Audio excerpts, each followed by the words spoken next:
Hey, Kimberly Eslinger here, and I had a few people request a video from me regarding my cancer story, and so I thought I would do it today since I'm on a roll with these videos.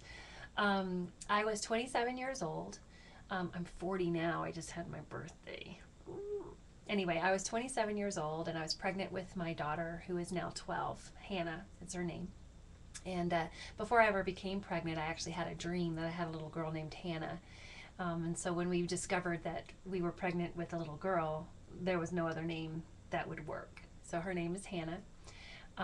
There's a story behind that too, and I'll try to get to it quickly.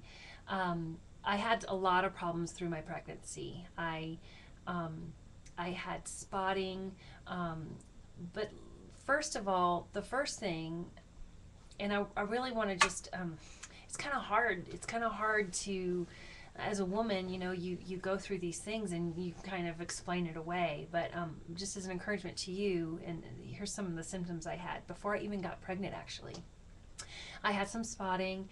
The doctor thought it was an infection. She treated me for the infection, she thought, with an ointment, basically, and told me to wait a little while before we tried to get pregnant. So we did, and we tried to get pregnant, and we got pregnant right away, which was such a blessing.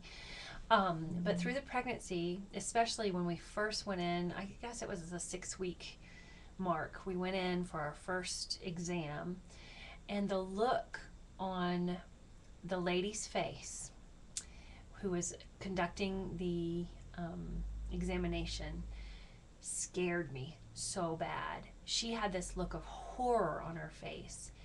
And I said, "So am I pregnant?" And she said, "Well, if your test said you're pregnant, then you're most likely, you're definitely pregnant." Well, what does that mean?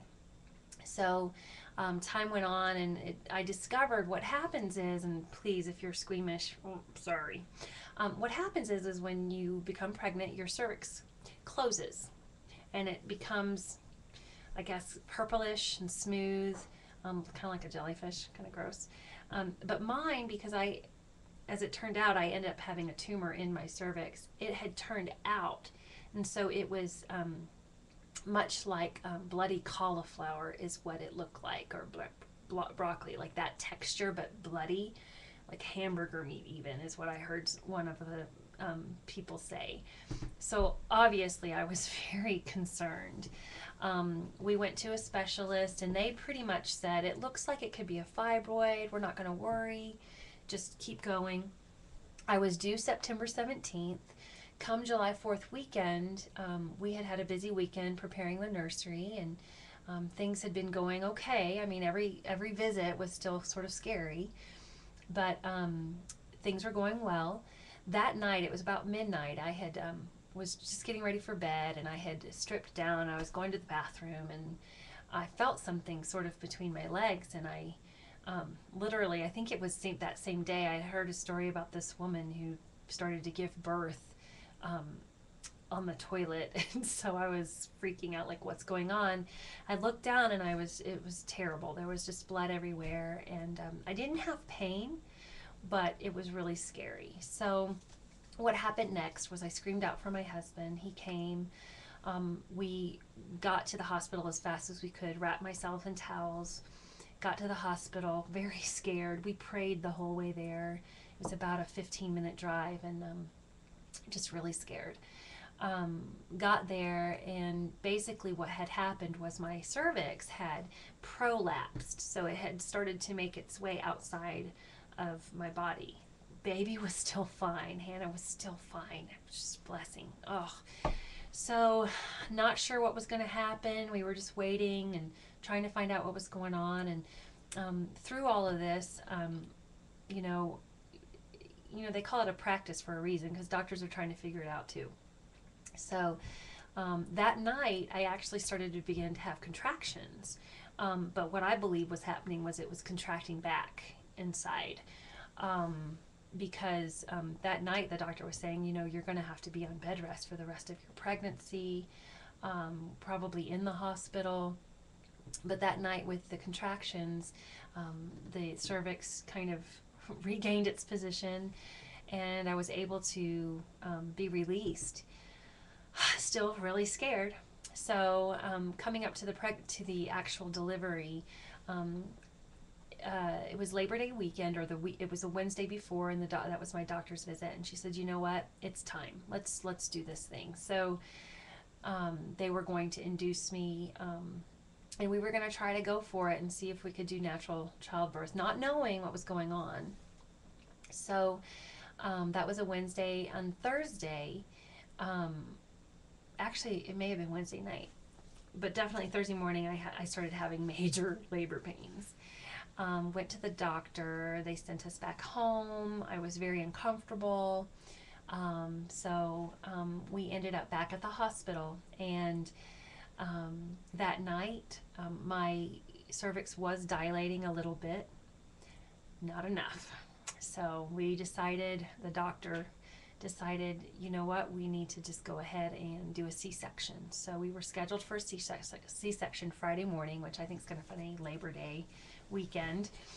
And we went in and had a C-section, and Hannah was born. And I have to say, the C-section was not very fun for me. That's when I first realized I had some control issues, because here they are pressing on my stomach, trying to assist Hannah to be born, talking about websites. Really?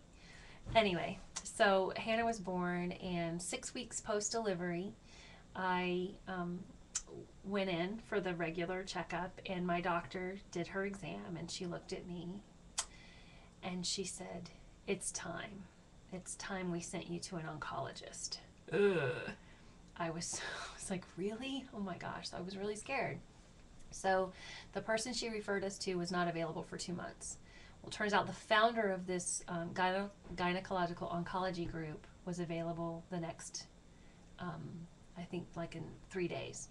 So I did that. I wasn't going to wait for this person. I was going to go. So we went in, and Dr. Benigno from Emory University in Atlanta saw me, and he had a resident with him, or I guess maybe not a resident. I'm sorry. I'm sure my terminology is messed up. Somebody in training with him, and he was very kind and said, oh, it's fine. You look fine. This is probably nothing. So I felt pretty confident. Well, the next day I get a phone call from his office saying, we want you and your husband to come in to our office. Well, that's not good. So that was a Friday. That was a Thursday we got the call. Friday we go in. It's my husband's birthday. It was his 35th birthday. We go in and are told that we will never have children again because I have cervical cancer, and that I need to have a radical hysterectomy. Even talking about it now, I get emotional. The first thing that my husband and I did was look at each other and say, you know what? We can adopt.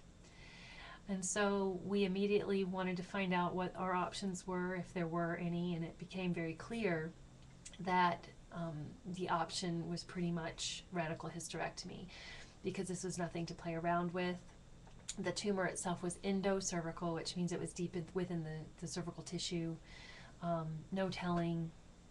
You know, there's a lot of talk about HPV, and I don't know. He didn't even. He said, you know what? That's neither here nor there. We need to get rid of this.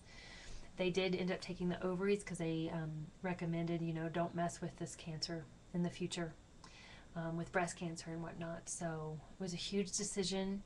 But November 2nd, 1999 is when I had the surgery. And so here I am, December of 2011. I am happy to report that I am still cancer-free. I have since adopted my beautiful little China doll, Lindsay, from China. She's 5 now, and our life took a very, very different turn than we had planned. But it's not about our plans anyway. It's God's plans. And we're the family that we were meant to be, and who knows what the future has for us even still. But there's my story. I hope that it encourages you, or if you're a woman that's having some symptoms and you're not sure what about them, I recommend, you know, don't be shy. Go to your doctor. Be proactive, because it's nothing to play around with. And don't hesitate to contact me either. I'd be more than happy to speak with you about this. It's obviously something I'm passionate about, since it's something that I've been through and I can relate to. I'd be happy to speak with you about it. Hey, listen, I've gone on, oh goodness, 10 minutes, so I'm going to sign out. Again, don't hesitate to contact me. God bless. Bye.